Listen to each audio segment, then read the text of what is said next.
ദൈവ തിരുനാമത്തിന് മഹത്വം. 50-ാം സങ്കീർത്തനത്തിന്റെ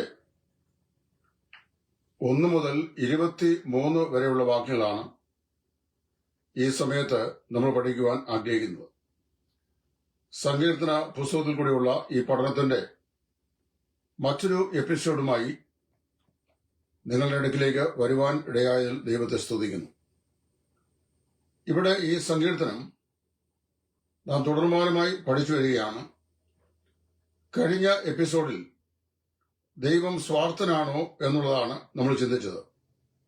ഈ വേദഭാഗത്ത് ദൈവം കുറ്റക്കാരായ തന്റെ ജനത്തെ തന്റെ കോടതി മുറിയിലേക്ക് ന്യായവിസ്താരത്തിനായി ക്ഷണിച്ച് വരുത്തുന്ന വളരെ മനോഹരവും അതേസമയത്ത് ഭയാനകവുമായ ഒരു രംഗമാണ് ഈ സങ്കീർത്തനക്കാരൻ പറയുന്നത്. ദൈവത്തിന്റെ കോടതി മുറിയും ദൈവത്തിന്റെ ന്യായവിസ്താരവും എന്നുള്ളതാണ് 50-ാം സങ്കീർത്തനത്തിന്റെ 1 മുതൽ 23 വരെയുള്ള വാക്യങ്ങളിലെ പ്രധാനപ്പെട്ട പ്രമേയം എന്ന് പറയുന്നത്. അത് യാഗം കഴിച്ച് എന്നോട് നിയമം ചെയ്തവരായ എന്റെ ജനത്തെ എന്റെ അടുക്കൽ കൂട്ടിവരുത്തുവീൻ എന്നാണ് കോടതി മുറിയിലുള്ള ആഹ്വാനം. അങ്ങനെ ന്യായവിസ്താരത്തിനായി ദൈവസന്നിധിയിൽ യാഗം കഴിച്ച് ദൈവത്തോട് നിരപ്പ് പ്രാപിച്ച ഒരുപറ്റ ആളുകളെ ദൈവം തന്നെ കോടതി മുറിയിൽ ക്ഷണിച്ച് വരുത്തുകയാണ്. ആദ്യത്തെ 6 വാക്യങ്ങൾ വായിക്കുമ്പോൾ ദൈവത്തിന്റെ ന്യായവിസ്താര സഭയ്ക്ക് സാക്ഷ്യം വഹിക്കുവാൻ അവൻ മുകളിൽ നിന്ന് ഭൂമിയെയും ഭൂമിയിൽ താഴെ നിന്ന് ആകാശത്തെയും സാക്ഷ്യത്തിനായിട്ട് വിളിക്കുന്നു. വാസ്തവത്തിൽ ദൈവത്തിന്റെ കോടതി മുറിയിൽ വിസ്തരിക്കപ്പെടുന്നത് ദൈവത്തിന്റെ ജനമാണ്. അവർക്ക് ആ കോടതി മുറിയിൽ സാക്ഷ്യം പറയാൻ, അല്ലെങ്കിൽ അവർക്ക് അവരുടെ വിസ്താരത്തിന് സാക്ഷ്യം പറയാൻ ആകാശവും ഭൂമിയും ഒരുപോലെ രംഗപ്രവേശം ചെയ്യുന്നു. എന്നിട്ട് നാം വായിക്കുന്നത് അവൻ ഇതാ വളരെ തേജസ്സോടെ പ്രത്യക്ഷപ്പെടുകയാണ്. ആ മനോഹരമായിരിക്കുന്ന അല്ലെങ്കിൽ ഭയാനകമായിരിക്കുന്ന ന്യായവിധിയുടെ ദിവസം അടുത്തിരിക്കുന്നു എന്ന സങ്കീർത്തനക്കാരൻ ഇവിടെ പറയുന്നു.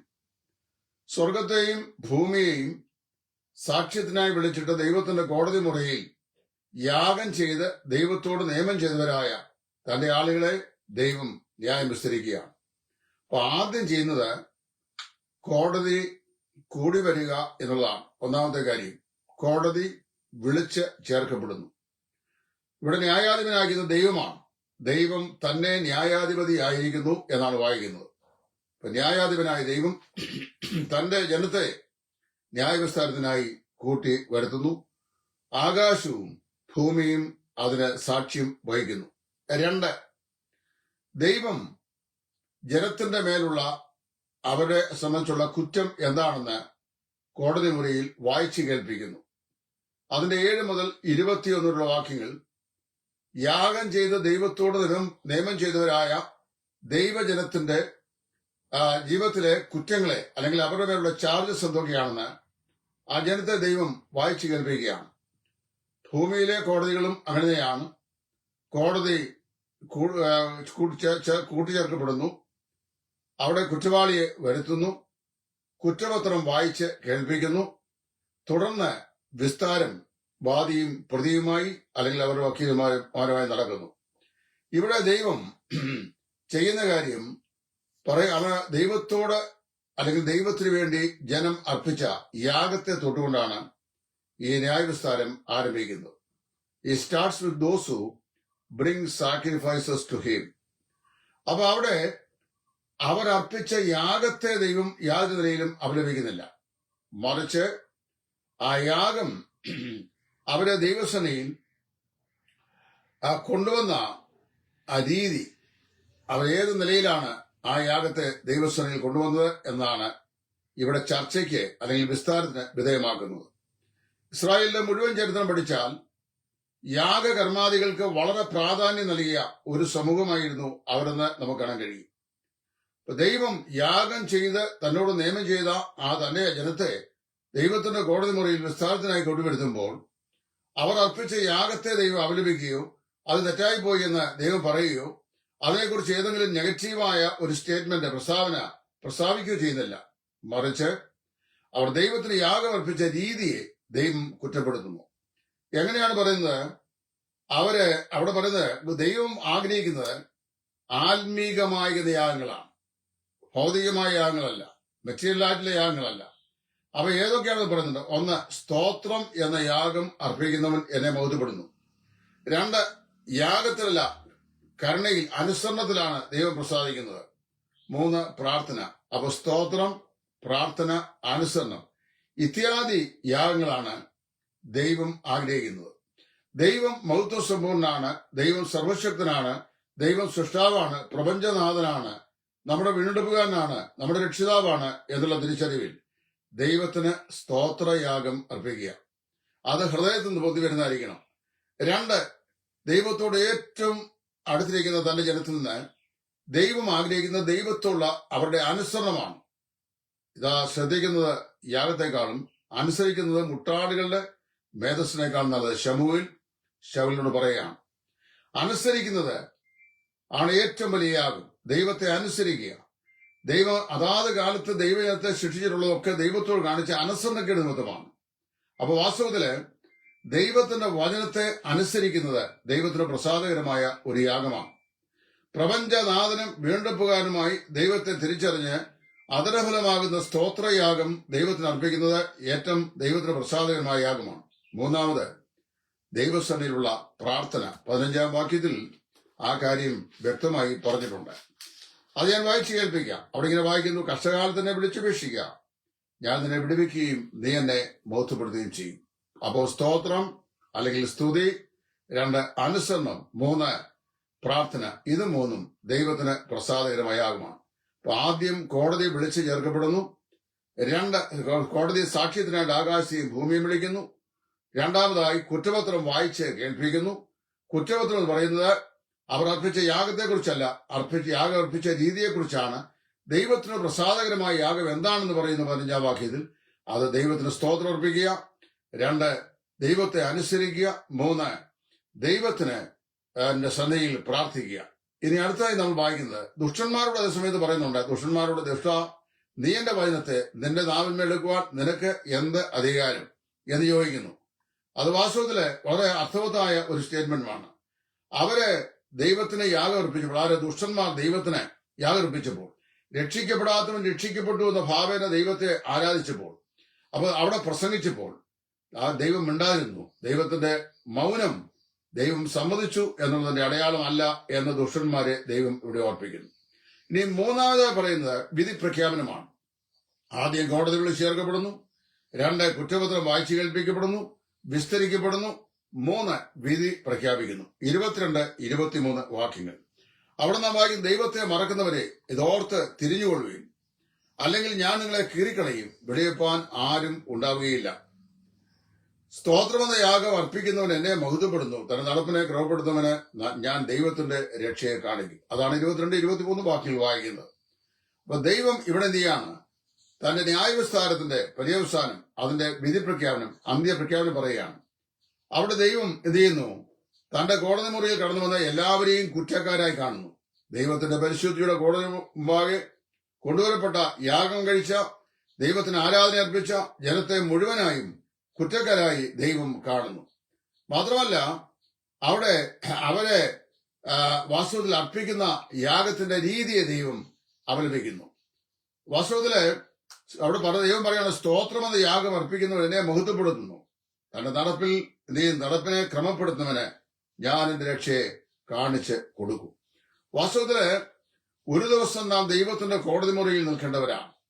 ലോകത്തിലെ ഏറ്റവും വലിയ പ്രസംഗങ്ങളിൽ ഒരാളായിരുന്ന 18-ാം നൂറ്റാണ്ടിലെ പ്രഭാഷകൻ ചാൾസ് ഹേഡൻ സ്പെർജൻ, അദ്ദേഹത്തോട് ഒരാൾ ചോദിച്ചു: ലോകത്തിലെ ഏറ്റവും ബുദ്ധിമാനായ മനുഷ്യൻ ആരാണ്?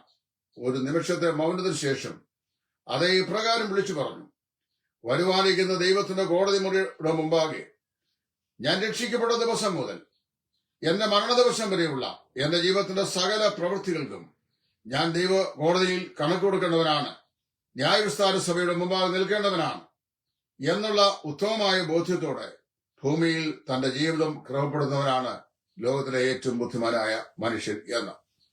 ഏറ്റവും വലിയ ഐക്യമുള്ള ആളുടെ ബുദ്ധിമാൻ എന്ന് ഒരുപക്ഷെങ്കിൽ ലോകം വിലയിരുത്തും. എന്നാൽ ഏറ്റവും വലിയ ദൈവഭയമുള്ളവനെ, ജീവിതം ക്രമപ്പെടുത്തുന്നവനെ ബുദ്ധിമാൻ എന്ന സ്വർഗം വിലയിരുത്തും. ഒരു നാൾ ഞാനും നിങ്ങളും ദൈവത്തിന്റെ കോടതി മുറിയിൽ നിൽക്കാൻ പോവുകയാണ്. 2 വാക്യങ്ങൾ വളരെ വ്യക്തമായി പുതിയ നിയമത്തിൽ പറഞ്ഞിട്ടുണ്ട്. പല വാക്യങ്ങളുമുണ്ട്, അതിൽ 2 വാക്യങ്ങൾ വ്യക്തമായി പറയുന്നു. 1 കൊരിന്ത്യർ 5:10. അവനവൻ ശരീരത്തിലേക്കുമ്പോൾ ചെയ്യുന്നത് നല്ലതാകലും തീയതാകലും നാം എല്ലാവരും തക്കവണ്ണം പ്രാപിക്കേണ്ടതിന് ക്രിസ്തുവിന്റെ ന്യായാസന മുമ്പാകെ നിൽക്കേണ്ടി വരും. അവിടെ പൗലോസ് പറയുന്നത് നാം എല്ലാവരും എന്നാണ്. എന്ന് പറഞ്ഞാൽ ദമസ്കോസിന്റെ പടിവാതിൽ തുടങ്ങി പിന്നെ നീറോ ചക്രവർത്തിയുടെ ഖഡ്ഗത്തിന്റെ കീഴെ തലയായിച്ച് തന്റെ പ്രാണനെ ഏൽപ്പിച്ചു കൊടുക്കുന്ന നിമിഷം വരെ 32 വർഷക്കാലത്ത് തന്റെ തീവ്ര യജ്ഞ സുവിശേഷ രണാങ്കണത്തിൽ താൻ ജീവിച്ച തന്റെ ജീവിതത്തിന് മുഴുവനായി ദൈവത്തിന് കണക്കൊടുക്കേണ്ട ഒരു ദിവസം. അതാണ് നാം എല്ലാവരും ക്രിസ്തുവിന്റെ ന്യായാസന മുമ്പാകെ നിൽക്കേണ്ടി വരും എന്ന് അപ്പോസ്തലൻ പറയുന്നു. റോമർ 14:10. അല്ല, നീ സഹോദരനെ വിധിക്കുന്നതെന്ത്? നാം എല്ലാവരും ദൈവത്തിന്റെ ന്യായാസന മുമ്പാകെ നിൽക്കേണ്ടി വരും. ഒരു നാൾ ഞാനും നിങ്ങളും കർത്താവിന്റെ ന്യായാസന മുമ്പാകെ നിൽക്കേണ്ടി വരും. അവിടെ ദൈവം തന്റെ കോടതി മുറി വിളിച്ചു വരുത്തും. അതാണ് ക്രിസ്തുവിന്റെ ന്യായാസനം എന്ന് പറയുന്നത്. അവിടെ കൂട്ടിച്ചേർക്കപ്പെടുന്നവർ വിശുദ്ധന്മാരാണ്. അതായത് യാഗം കഴിച്ച് ദൈവത്തോട് നിയമം ചെയ്തവരും കാൽവരിലെ ക്രൂശിലെ യാഗം മുഖാന്തരമായി ദൈവത്തോട് നിയമം ചെയ്ത് ദൈവത്തിന് ആരാധന അർപ്പിച്ചവരുമായിട്ടുള്ള വിശുദ്ധന്മാർ. അവരെയാണ് ദൈവം വിധിക്കാൻ പോകുന്നത്. അവിടെ വിധിക്കുമ്പോൾ നാം ദൈവത്തെ രക്ഷിക്കപ്പെട്ടു, സ്നാനപ്പെട്ടു, സഭാ കൂട്ടായ്മയിലായി എല്ലാ കാര്യങ്ങളും ഭംഗിയായി ചെയ്തു, ആരാധന പൊടിപൂരം നമ്മൾ അർപ്പിച്ചുകൊണ്ടിരുന്നു എന്നെല്ലാം അവകാശവാദം ഉന്നയിക്കുന്നവരോട് ദൈവം പറയും, നിങ്ങളുടെ ആരാധനയൊക്കെ നല്ലതാണ്, എന്നാൽ the way that you offered it, നിങ്ങളത് അർപ്പിച്ച രീതി എനിക്ക് പ്രസാദകരമല്ല എന്ന് പരസ്യമായി പറയുന്ന ഒരു ദിവസമുണ്ട്. വളരെ ഭയപ്പെടണം.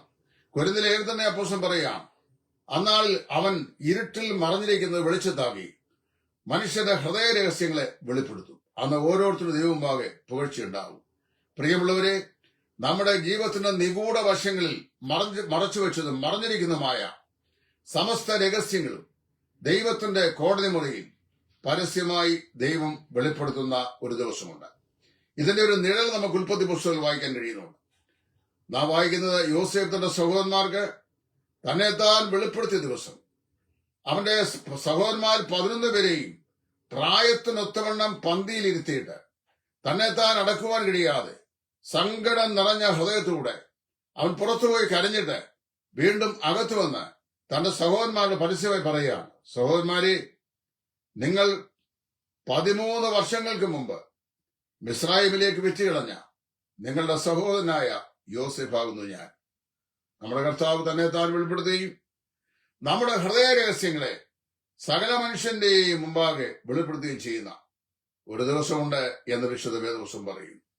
വാസ്തവത്തിൽ നമ്മുടെ ജീവിതം വിധിക്കപ്പെടുവാനുള്ളതാണ്. ദൈവമാണ് അത് ചെയ്യുന്നത്. ദൈവം നമ്മെ വിധിക്കുന്ന വിധിയിൽ യെഹെസ്കേൽ പ്രവാചകൻ ചോദിക്കുന്നു, ഞാൻ നിന്നെ ന്യായം വിധിക്കുന്ന നാളിൽ നീ നിവർന്നു നിൽക്കുമോ, നിന്റെ വലം കൈ ബലപ്പെട്ടിരിക്കുമോ? ഭൂമിയിലായിരിക്കുമ്പോൾ എത്രയോ ന്യായവിധികൾ ഞാനും നിങ്ങളും ചെയ്യുന്നു, എന്നാൽ സ്വയം വിധിക്കുന്നതുമില്ല. എന്നാൽ ഒരു നാളിൽ നാം ദൈവസ്ഥൽ നിൽക്കുമ്പോൾ കർത്താവ് ചോദിക്കുകയാണ്, ഞാൻ നിന്നെ ന്യായം വിധിക്കുന്ന നാളിൽ നീ നിവർന്നു നിൽക്കുമോ, നിന്റെ വലം കൈ ബലപ്പെട്ടിരിക്കുമോ?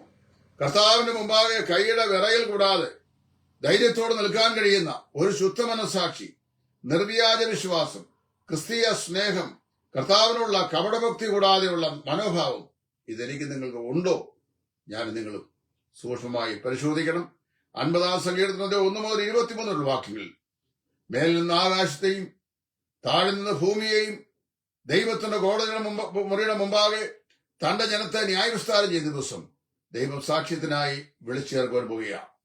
നമ്മുടെ എല്ലാ വാക്കുകളും എല്ലാ പ്രവൃത്തികളും ദൈവമുമ്പാകെ സൂക്ഷിക്കപ്പെട്ടു വച്ചിരിക്കുന്നു. ഒരു ദിവസം അത് സമ്പൂർണമായി വെളിപ്പെട്ടു വരും. നമ്മിൽ പല ആളുകളും നാം അറിയാതെ തന്നെ മറ്റുള്ളവർക്ക് ചെയ്ത ദോഷങ്ങൾ, തിന്മകൾ, ആ മറ്റ് ദുഷ്ടപ്രവൃത്തികൾ, ദുഷ്ടമായ ലക്ഷ്യങ്ങൾ, ഇതെല്ലാം കർത്താവിന്റെ വിധിയുടെ ദിവസം സൂക്ഷ്മമായി വെളിപ്പെട്ടു വരും. അതൊന്നുപോലും മറച്ചു വയ്ക്കാനായിട്ട് സാധിക്കില്ല. എന്താണ് പ്രവാചക പുസ്തകം പറയുന്നത്? ഭിത്തിയിൽ നിന്ന് കല്ലുകൾ നിലവിളിക്കുകയും തുലാം ഉത്തരം പറയുകയും ചെയ്യും. ഭിത്തിയിൽ നിന്ന് കല്ലുകൾ നിലവിളിക്കുകയും തുലാം ഉത്തരം പറയുകയും ചെയ്യും. മനുഷ്യരായ നാം 1300 ഗ്രാം തൂക്കമുള്ള മനുഷ്യന്റെ മസ്തിഷ്കത്തിന്റെ വികാസ പ്രക്രിയയിലൂടെ ജന്മം കൊടുത്ത നൂതന സാങ്കേതിക വിദ്യകൾ, മൊബൈൽ ഫോണുകൾ, അതിലെ സിമ്മുകൾ, അതുപോലെ കമ്പ്യൂട്ടർ ആപ്ലിക്കേഷനുകൾ, ഇവയിൽ കൂടിയൊക്കെ ഉള്ള എല്ലാ ക്രമീകരണങ്ങളും നമ്മളത് മായ്ച്ചു കളഞ്ഞാലും വായിക്കപ്പെടാത്തതായി അതിന്റെ സെൻട്രൽ സെർവറിൽ കിടക്കുന്നു. എന്ന് പറഞ്ഞതുപോലെ സ്വർഗത്തിലെ ദൈവത്തിന്റെ ന്യായവിസ്താര കോടതിയിൽ നാം മറച്ചാലും മറയ്ക്കാത്തതായി, നാം ഒളിച്ചാലും ഒളിക്കപ്പെടാത്തതായി, നാം എത്രമാത്രം സൂക്ഷ്മതയോടെ ഒളിച്ചു വയ്ക്കുവാൻ പരിശ്രമിച്ചാലും സാധിക്കാത്തതായി, അവയെല്ലാം നഗ്നവും മലർന്നവുമായി അവന്റെ മുമ്പാകെ കിടക്കുന്നു. ഇബ്രാഹിംകാരൻ പറയുന്ന വാക്കുകൾ, സകലവും അവന്റെ മുമ്പാകെ നഗ്നവും മലർന്നവുമായി കിടക്കുന്നു, അവനോടത്രേ നമുക്ക് കാര്യമുള്ളത്. പ്രിയമുള്ളവരെ, ന്യായവിധിയുടെ ഭയാനകമായ ഒരു ദിവസം എനിക്കും നിങ്ങൾക്ക് മുമ്പിലുണ്ട്. അല്പായുസ്സുള്ള ഈ ജീവിതം വളരെ ഭയത്തോടെ ജീവിക്കണം. ഒരു നാളിൽ ലോകം വിട്ട് നാം മാറ്റപ്പെടും. ഒരു നാൾ ഈ നശ്വര ലോകം വിട്ട് പിരിഞ്ഞ് നാം കർത്താവിന് ചെല്ലും. അവിടെ സന്തോഷവും സമാധാനവും നമുക്കുണ്ട് എന്ന് ദൈവം പറയുന്നുണ്ട്. അപ്പോൾ തന്നെ വചനം പറയുന്നു, അവിടെ നമുക്കൊരു ന്യായവിധിയുണ്ട്. അവിടെ നമ്മുടെ പ്രവൃത്തികൾ വെളിപ്പെട്ടു വരും. അതാണ് പൗലോസ് പറയുന്നത്, അവനവൻ ശരീരത്തിക്കുമ്പോൾ ചെയ്തത് നല്ലതാകിലും തീയതാകിലും തക്കവണ്ണം പ്രാപിക്കുന്നതിന് നാം എല്ലാവരും ക്രിസ്തുവിന്റെ ന്യായാസനം മുമ്പാകെ വെളിപ്പെട്ടതാകും. നമ്മുടെ ഹൃദയങ്ങൾ ദൈവമുമ്പാകെ എങ്ങനെയുള്ളതാണ്? നമ്മുടെ പ്രവൃത്തികൾ ദൈവമുമ്പാകെ എങ്ങനെയുള്ളതാണ്? നമുക്ക് നമ്മെ തന്നെ പരിശോധിക്കാം. വരുവാനുള്ള ക്രിസ്തുവിന്റെ ന്യായാസനത്തിന്റെ ദർശനത്തിൽ നമ്മുടെ ഭൂമിയിലെ നാളുകളെ നമുക്ക് ക്രമപ്പെടുത്താം. തന്റെ നടപ്പ് ക്രമപ്പെടുത്തുന്നവനെ ഞാൻ എന്റെ രക്ഷയെ അവന് കാണിച്ചു കൊടുക്കും. 23-ാം വാക്യം. നമ്മുടെ നടപ്പ് ക്രമമുള്ളതോ, നമ്മുടെ ജീവിതം ദൈവവചനത്തിന്റെ ക്രമത്തിന് അനുസരണമോ, കർത്താവിനെ അനുസരിക്കുന്നതോ, നമ്മുടെ ആരാധന ദൈവത്തെ മഹത്വപ്പെടുത്തുന്നതോ, നമുക്ക് നമ്മെ തന്നെ സൂക്ഷ്മമായി ശോധന ചെയ്യാം. ദൈവത്തിന്റെ പരിശുദ്ധാത്മാവ് അതിനായി നമ്മേവരെയും സഹായിക്കട്ടെ, നമ്മെ അനുഗ്രഹിക്കട്ടെ. എല്ലാവർക്കും ശുഭതയുള്ള ഒരു നല്ല ദിവസം നേർന്നുകൊള്ളുന്നു. ക്രിസ്തുവിൽ നിങ്ങളുടെ കൂട്ട സഹോദരൻ സുവിശേഷകൻ ടൈറ്റസ് ഫ്രം ഇടയാറുള്ള. Thank you. God bless U.